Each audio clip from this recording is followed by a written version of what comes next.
C'est tout. Rien de spécial, juste 3 histoires. La première histoire parle de relier les points.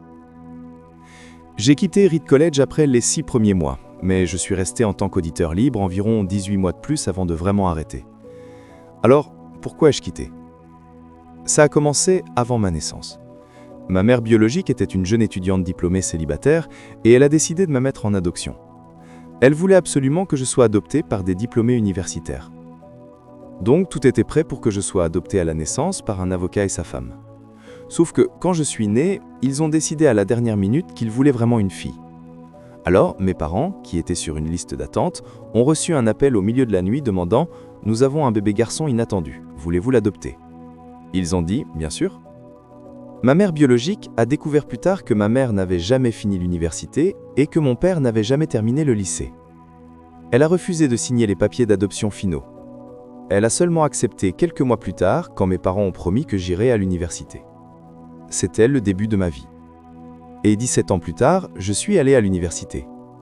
Mais j'ai naïvement choisi une université presque aussi chère que Stanford, et toutes les économies de mes parents ouvriers étaient dépensées pour mes frais de scolarité.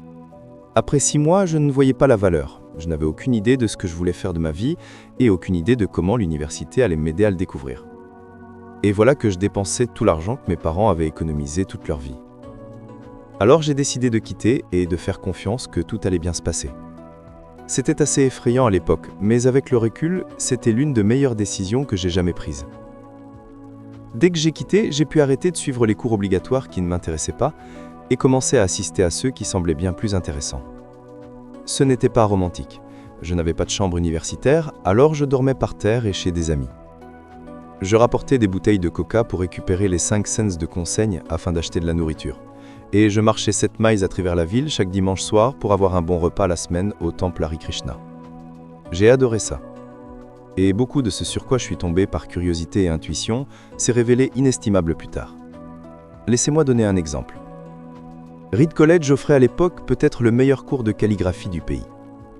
Sur tout le campus, chaque affiche, chaque étiquette sur chaque tiroir était magnifiquement calligraphiée à la main.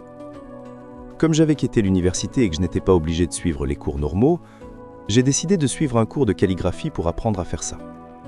J'ai appris les fonds de sérif et sans sérif, comment varier l'espace entre différentes combinaisons de lettres, ce qui rend une typographie excellente.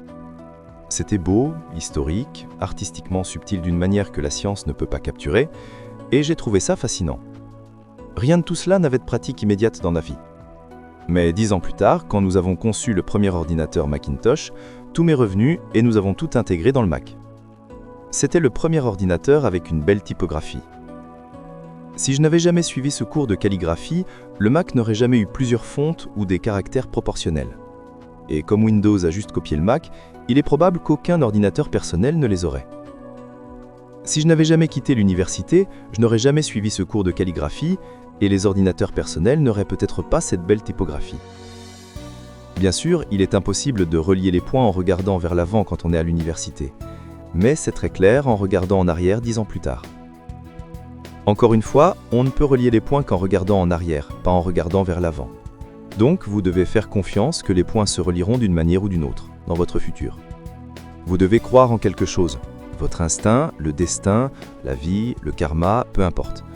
Parce que croire que les points se relieront vous donnera le courage de suivre votre cœur, même si cela vous éloigne du chemin habituel. Et ça fait toute la différence. Ma deuxième histoire parle d'amour et de perte. J'ai eu de la chance. J'ai trouvé ce que j'aime faire tôt dans ma vie. Vose et moi avons commencé Apple dans le garage de mes parents quand j'avais 20 ans.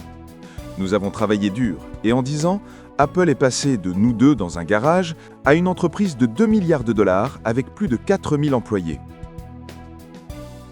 Nous venions de sortir notre plus belle création, le Macintosh, 1 an plus tôt, et je venais juste d'avoir 30 ans. Et puis, j'ai été viré. Comment peut-on se faire virer d'une entreprise que l'on a créée?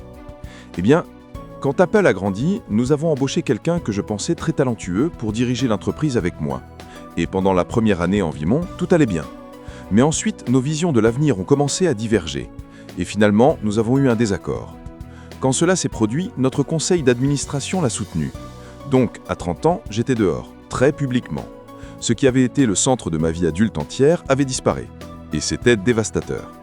Je ne savais vraiment pas quoi faire pendant quelques mois. Je sentais que j'avais déçu la génération précédente d'entrepreneurs, que j'avais laissé tomber le relais. J'ai rencontré David Packard et Bob et essayé de m'excuser pour avoir tout raté. J'étais un échec public et j'ai même pensé à fuir la Silicon Valley. Mais quelque chose a commencé à m'apparaître peu à peu. J'aimais toujours ce que je faisais. Les événements chez Apple n'avaient rien changé à cela. J'avais été rejeté, mais j'étais toujours amoureux de ce que je faisais. Alors j'ai décidé de recommencer. Je ne le voyais pas alors, mais se faire virer d'Apple a été la meilleure chose qui me soit jamais arrivée. Le poids d'être un succès a été remplacé par la légèreté d'être un débutant, moins sûr de tout. Cela m'a permis d'entrer dans l'une des périodes les plus créatives de ma vie. Pendant les 5 années qui se sont suivies, j'ai lancé une entreprise nommée Next, une autre entreprise nommée Pixar, et je suis tombé amoureux d'une femme incroyable, qui allait devenir ma femme. Pixar a créé le premier film d'animation en ordinateur au monde, Toy Story, et est maintenant le studio d'animation le plus prospère du monde. Dans un retournement incroyable, Apple a racheté Next et je suis revenu à Apple. Et la technologie que nous avons développée chez Next est au cœur de la renaissance actuelle d'Apple. Lorraine et moi avons une merveilleuse famille. Je suis sûr que rien de tout cela ne serait arrivé si je n'avais pas été viré d'Apple. C'était un médicament amer, mais je suppose que le patient en avait besoin. Parfois, la vie va vous frapper à la tête avec une brique. Ne perdez pas la foi. Je suis convaincu que la seule chose qui m'a fait continuer, c'est que j'aimais ce que je faisais.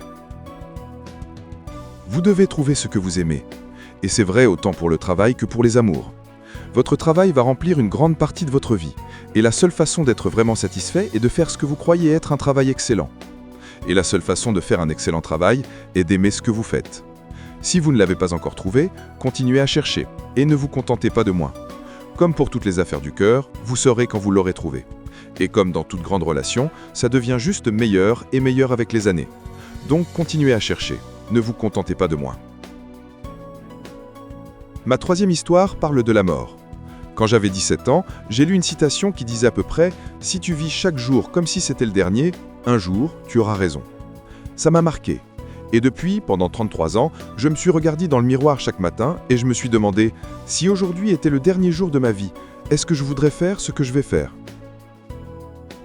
Et chaque fois que la réponse a été non, trop de jours d'affilée, je sais que je dois changer quelque chose. Se rappeler que je vais mourir bientôt est le meilleur outil que j'ai trouvé pour prendre les grandes décisions de la vie. Parce que presque tout, toutes les expectations extérieures, toute fierté, toute peur de l'échec ou de l'embarras, tout cela disparaît face à la mort, laissant seulement ce qui est vraiment important. Se rappeler que vous allez mourir est le meilleur moyen d'éviter le piège de penser que vous avez quelque chose à perdre. Vous êtes déjà nu, il n'y a aucune raison de ne pas suivre votre cœur. Nikon ne veut mourir. Même les gens qui veulent aller au paradis ne veulent pas mourir pour y aller. Et pourtant, la mort est la destination que nous partageons tous. Personne ne l'a jamais échappé. Et c'est bien ainsi. Parce que la mort est probablement la meilleure invention de la vie. Elle est l'agent de changement de la vie. Elle fait place au nouveau en enlevant l'ancien.